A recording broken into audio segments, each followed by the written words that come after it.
칠레의 저항 시인 중에 파블로 네루다라고 하는 분이 있어요. 이분이 아주 제가 자주 읽는 시인데요. 시가 내게로 왔다라고 하는 시예요. 시가 내게로 왔다. 그러니까 이런 내용이에요. 그러니까 그 무렵이었다. 시가 날 찾아왔다. 난 모른다. 어디서 왔는지 모른다. 겨울에선지 강에선지 언제 어떻게 왔는지 모른다.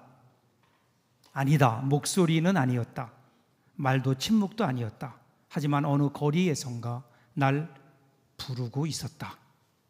밤의 가지들로부터 느닷없이 타인들 틈에서 격렬한 불길 속에서 혹은 내가 홀로 돌아올 때 얼굴도 없이 저만치 지키고 섰다가 나를 건드리곤 했다.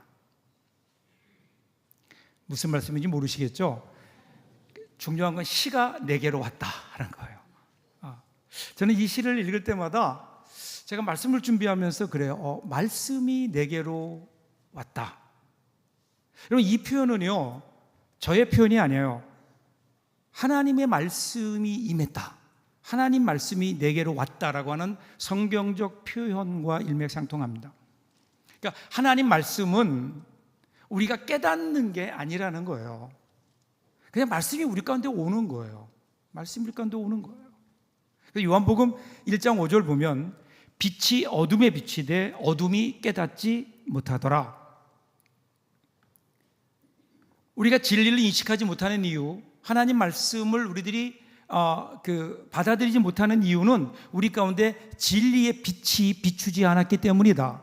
그러니까 아무리 우리에게 명석한 두뇌가 있고 그리고 우리에게 이해할 수 있는 이해력이 있다 하더라도 이 빛이, 말씀의 빛이 우리 가운데 비추어지지 않으면 아무것도 볼 수도 없고 깨달을 수도 없고 인식할 수도 없다는 게 성경의 말씀이에요. 보통 우리는 내가 생각할 줄 알기 때문에, 나에게 이성이 있고 지성이 있기 때문에 내가 하나님 말씀을 깨닫는다라고 생각하지만, 그런데 정말 하나님 말씀은요, 내가 노력해서 깨닫는 게 아니에요. 그냥 말씀이 우리 가운데 오는 거예요. 저는 하나님 말씀을 준비하면서 이런 경험을 많이 해요. 정말 이 말씀이 무슨 말인지 모르겠는데, 내 머리로는 도대체 깨달을 수가 없는데, 그런데 하나님께서 말씀을 어느 날 말씀으로 나에게 오세요. 그 말씀이 내 안에 들어와요. 그러기에 여러분, 이 사건은 정말 어마어마한 일입니다. 말씀이 우리 가운데 온다고 하는 것은 단지 음성이 아니에요. 하나님이 우리 가운데 오시는 사건이기 때문에, 그래서 성경에 나오는 많은 믿음의 사람들 보세요. 아브라함, 모세, 이사야, 예레미야, 베드로, 바울 모두가 다 공통점이 뭐죠? 말씀이 왔다고요. 말씀이 왔고 그 말씀을 통해 예수 그리스도를 만남으로 그들의 삶이 변화된 이 말씀. 오늘 여러분에게는 말씀이 내게로 왔다, 이런 경험이 있으신가요? 오늘 우리 말씀을 함께 보면서 저와 여러분에게도 이 귀한 경험이 있기를 주님의 이름으로 축복합니다. 자, 우리가 이제 보고 있는 다음 주까지 보게 되는데 시편 119편. 성경에서 가장 긴 성경이에요. 긴 장이에요. 긴 장. 시편 중에 각 절이 히브리어 알파벳으로 시작하는 시가 있어요. 이 시를 알파벳 시편 혹은 답관체 시편 그렇게 얘기해요. 히브리어의 자음은 22개예요. 이 22개가 8절씩 이어져요. 그러니까 22개에다가 8을 곱하면 얼마죠? 176절이에요. 계산 안 해보셔도 돼요. 제가 해봤어요. 그런데 이 176절 가운데 단 4절, 그것도 이렇게 이어주는 역할하는 4절을 제외하고는요, 그러니까 172절이 모두 말씀, 율법, 법도 이와 같은 말씀과 연관되어서 나옵니다. 말씀의 중요성, 말씀이 얼마나 중요한지, 얼마나 소중한지, 우리의 삶에 얼마나 필요한지, 얼마나 값진 것인지 오늘 시편 119편을 통해서 하나님은 우리에게 말씀하시는 거예요. 그리고 오늘 우리가 읽었던 말씀은요, 49절부터 56절까지 8절인데 히브리어 7번째 알파벳이죠. 자인이라고 하는 글자와 함께 시작되는 거예요.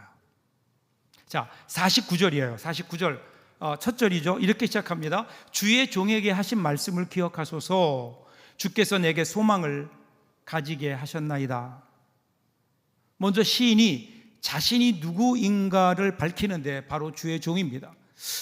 여러분, 제가 그 시편을 설교할 때마다 시인 혹은 시편 기자 이렇게 얘기하죠. 이게 뭐냐면 그 시를 지은 사람을 얘기하는 거예요.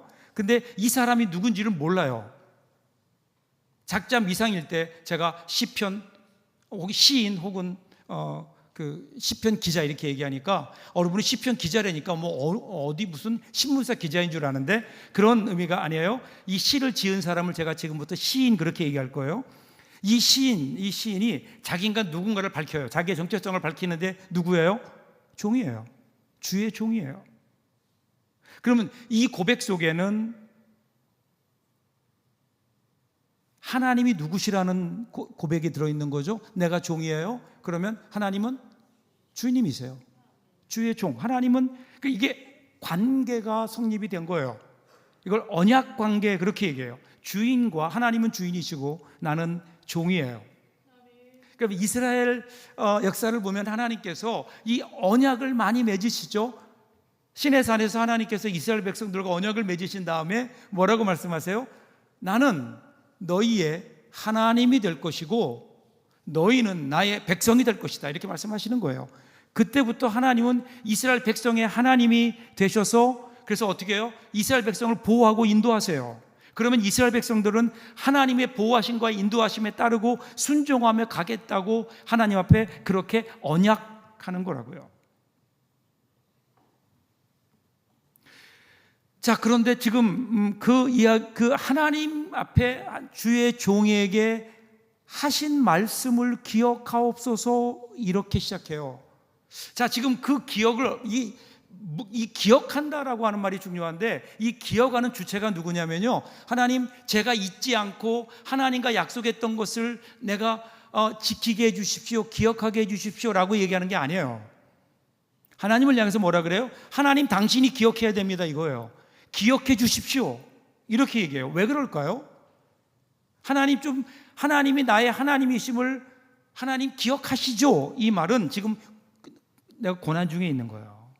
고난 중에. 그래서 시편 오늘 119편을 쭉 읽어보면 자, 교만한 자들의 조롱도 나오고요, 나그네 된 집에서 지내고 있다는 말도 나오고요, 어두운 밤도 나오고요. 오늘 시편 119편에 흐르는 환경을 보면 어두워요. 고난 가운데 있는 거예요.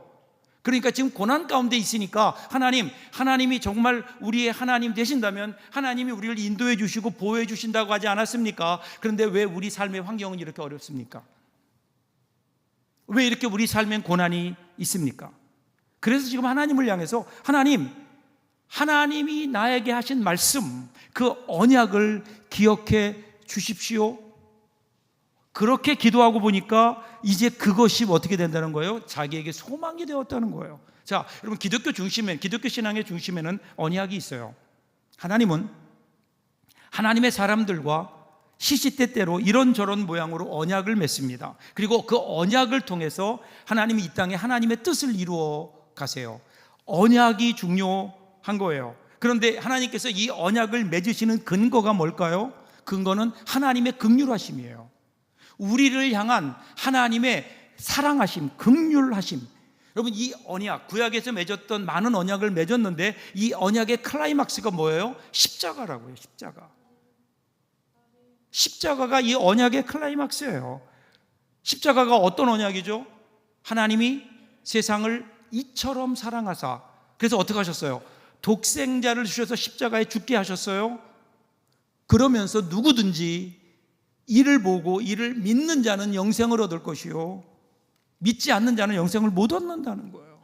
이게 여러분 언약이 하나님이 주신 십자가 언약이거든요. 이 언약, 그러니까 이 언약은요 일방적이에요. 이 언약은 나와 하나님 사이에 쌍방간의 계약 언약이 되어서 내가 그 언약을 취소하면 취소할 수 있는 게 아니라는 거예요. 하나님께서 우리를 향한 일방적인 사랑의 약속이고 언약이기 때문에 우리가 취소할 수 없어요. 그래서 우리가 약속대로 살지 못해요. 하나님을 섬기지 못해요. 하나님을 순종하지 않아요. 내가 하고 싶은 대로 살아요. 그래도 하나님은 우리를 향한 사랑 때문에 우리를 향한 하나님의 언약을 취소하지 않으신다. 이것이 하나님의 신실하심이에요. 자, 그래서 우리가 이 세상을 살다 보면 이런 어둡고 힘들고 바람 부는 광야와 같은 그러한 자리에 서 있을 때도 있어요. 그때 우리가 이렇게 얘기할 수 있잖아요. 하나님, 왜 나에게 이런 일이 있습니까? 그럴 때 우리들이 기억해야 되는 게 뭐냐면, 그것은 우리들의 기억은 하나님의 언약을 기억해야 된다는 거예요. 그때 흔들리지 않는 이유, 언약의 견고함 때문인 겁니다. 비록 지금 우리가 살아가는 삶의 환경을 보면 정말 하나님이 나를 사랑하시는가? 하나님의 언약은 지속되는가? 하나님이 나를 보호하시고 인도하시는가? 이것에 대한 의심이 들지만, 그런데 그때 우리가 바라보아야 될 것은 뭐냐면요, 환경이 아니라 하나님께서 우리에게 하신 말씀, 언약이라는 거예요. 언약. 그러면 어떻게 돼요? 그것이 나에게 하나님 소망이 됩니다. 절망의 상황에서 소망할 수 있는 거예요. 자, 이어지는 50절도 보세요. 이 말씀은 나의 고난 중에 위로라. 주의 말씀이 나를 살리셨기 때문이니다. 소망만, 미래에 대한 소망만이 아니에요. 오늘 현실에서 나에게 위로가 돼요. 그 자신의 경험을 소개해요. 다윗도 이런 경험이 있었거든요. 시편 23편 4절 보면, 내가 사망의 음침한 골짜기로 다닐지라도 해를 두려워하지 않을 것은 주께서 나와 함께 하심이라. 주의 지팡이와 막대기가 나를 안위하시나이다. 나를 인도하십니다. 그런 거예요. 그러니까 지금 내 환경을 보면 사망의 음침한 골짜기예요.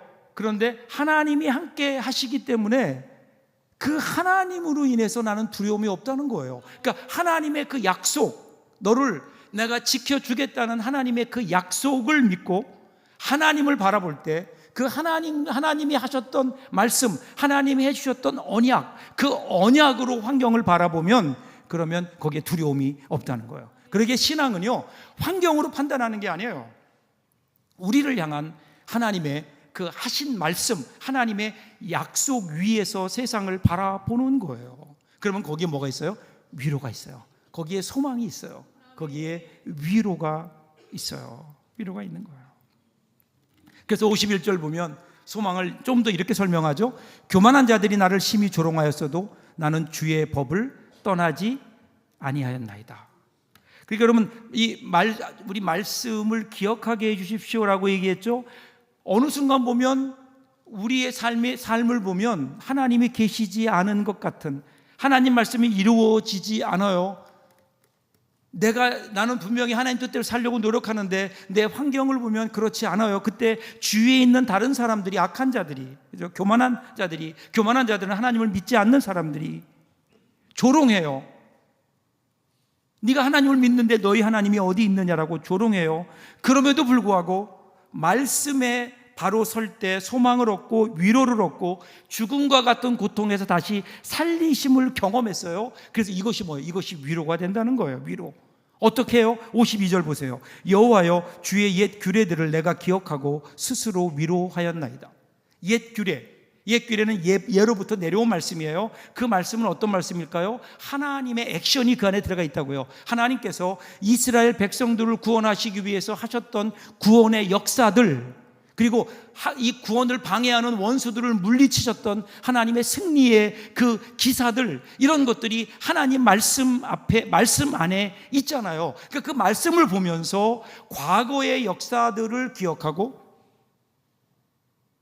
그것에서 위로를 얻고 힘을 얻는다. 그러니까 과거의 구원의 사건들이 지금 오늘을 살아가는 이 시대에 우리에게 힘이 되고, 또 앞으로도 우리의 남은 삶 동안 하나님이 우리를 구원하실 것이기에 더 큰 구원을 확신하게 되는, 그로 말미암아 우리 가운데 위로가 되는, 그러니까 우리 예수 믿는 사람들은요, 환경이 변하니까 잘 되었다, 여기에서 위로를 얻는 게 아니라 우리의 환경은 여전히 어렵고 힘들더라도 그 가운데 살아계시며 역사하시며 오늘도 우리를 변함없이 구원하시는 하나님의 인도하심과 하나님의 그 손길이 있기에 그것이 우리의 위로가 되고 소망이 되는, 그것을 소망으로 삼으며 사는 사람, 이 사람들이 오늘 그리스도인들 아니에요.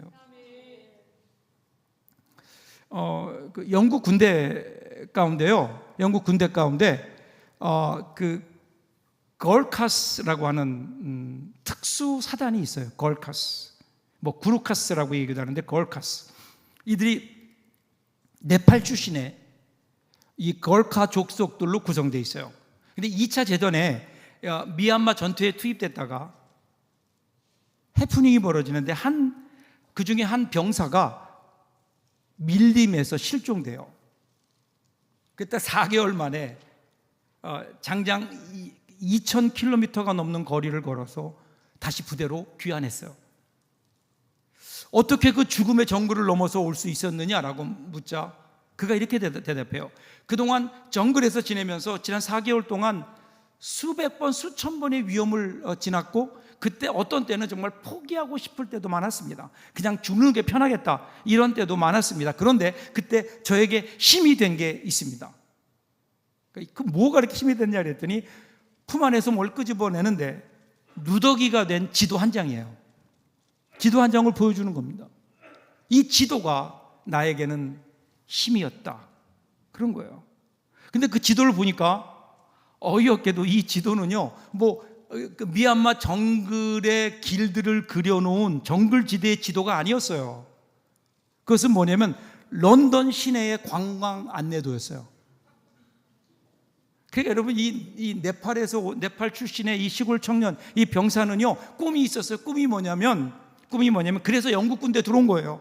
런던에 가서 마음껏 런던의 그 거리를 관광해보고 싶은 거예요. 거리를 걸어보고 싶은 게 이 네팔 청년의 이 병사의 꿈이었다고요. 그래서 항상 품속에다가 언젠가는 내가 기어코 런던 거리를 가리라, 그래서 런던 시내 관광 안내도를 마음속에 가지고 있었어요.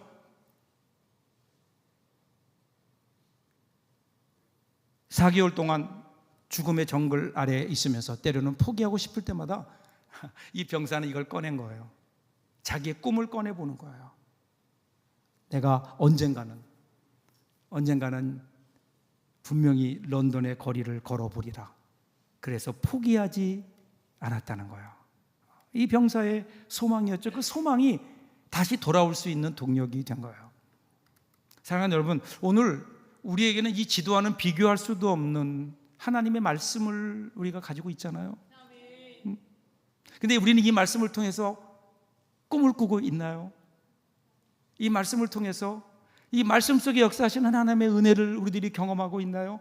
이 말씀 속에서 우리와 같은 사람들이었는데 그 하나님의 말씀으로 인해서 변화된 그 사람들을 보면서 나도 저런 삶을 살아야 되겠다고 우리 가운데 그런 꿈을 꾸고 있느냐 말이에요. 그래서 그 말씀이 우리에게 소망이 되고 그 말씀이 우리에게 위로가 되고 그 말씀이 우리의 힘이 되고 있느냐라는 거예요.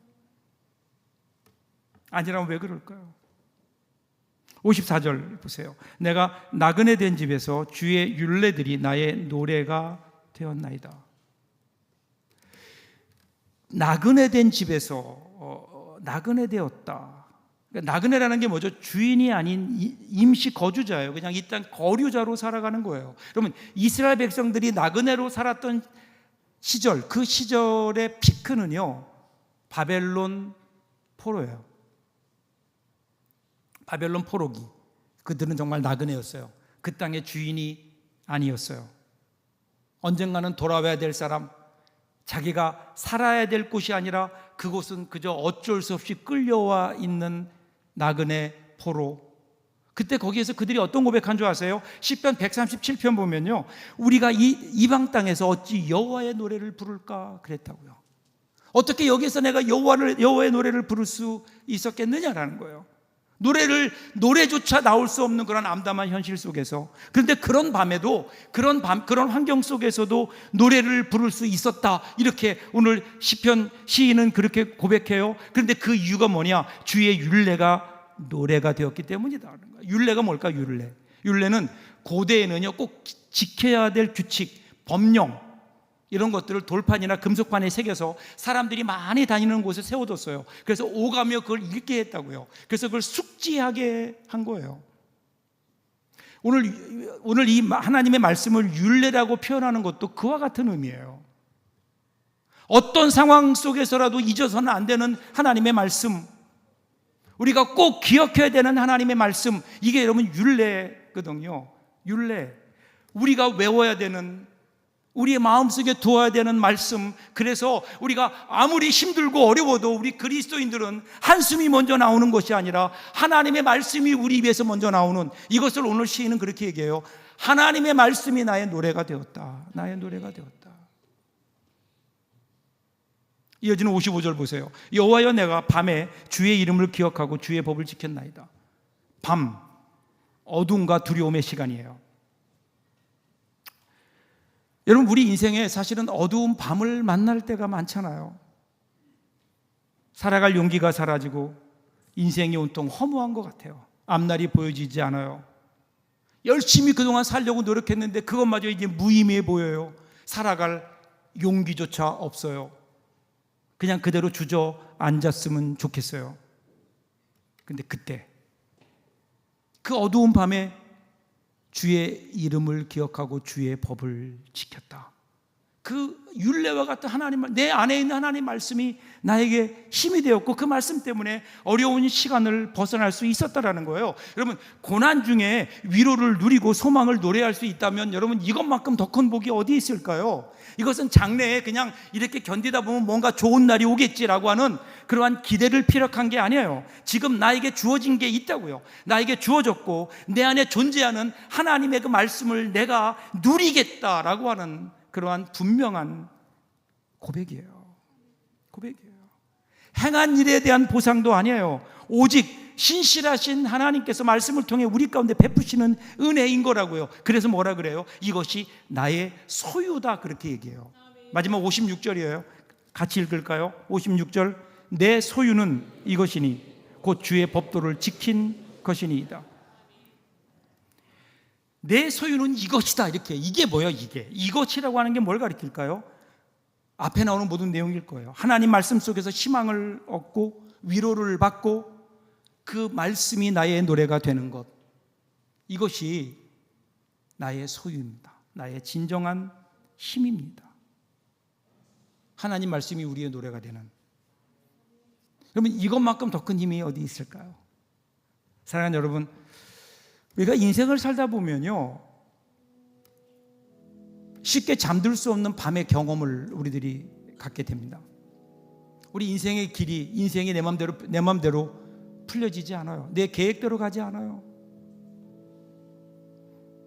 여러분, 요즘 우리 주위를 둘러보면 어느 곳 하나 예외 없이 참담한 소식들로 가득합니다.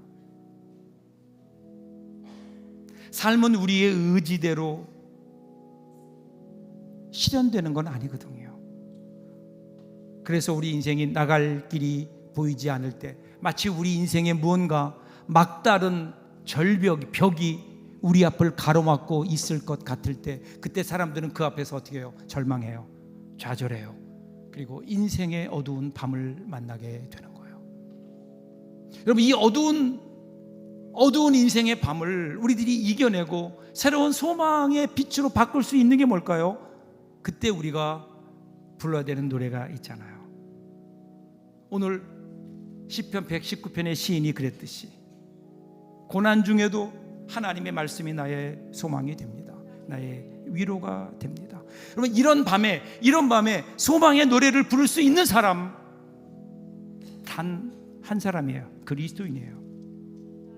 우리가 이 노래를 부르지 못한다면 누가 이 땅에, 지금 이러한 절망의 땅에서 소망의 노래를 부를 수 있을까요? 이 암울한 땅에서 누가 위로의 노래를 부를 수 있겠냐 말이에요. 하나님의 말씀이 우리 가운데 올 때, 그때만 가능한 거 아니에요. 여러분, 나치치아의 어두운 밤에 디트리 본헤퍼라고 하는 분 아시죠? 그 목사님이 죽음을 앞에 두고 이제 감옥에서 마지막 시를 짓습니다. 1944년 성탄절 감옥에서 죽음을 앞두고 마지막으로 써서 약혼자와 가족에게 보낸 편지에 시 하나가 담겨 있어요. 이 시에 곡조를 붙여 만든 노래가 요즘 우리가 자주 부르는 선한 능력으로예요. 선한 능력으로. 주 선한 능력으로 안으시네. 그 크신 발로 날 붙드시네. 절망 속에도 흔들리지 않고 사랑하는 주 얼굴 구하리. 선한 능력으로 일어서리. 주만 의지하리 믿음으로. 우리 고대 안에 주 오실 그날 영광의 새날을 맞이하리. 이번 한 주간 동안 우리에게 이런 노래가 있기를 바랍니다. 절망으로 가득 찬 이 땅에 소망의 노래를, 죽음으로 가득 찬 이 땅에 부활과 생명의 노래를 부를 수 있는 사람 저와 여러분밖에 없지 않아요? 저는 오늘 이 자리부터 우리에게 이런 노래가 있기를 바랍니다. 우리 함께 이 찬양 한번 불러볼까요?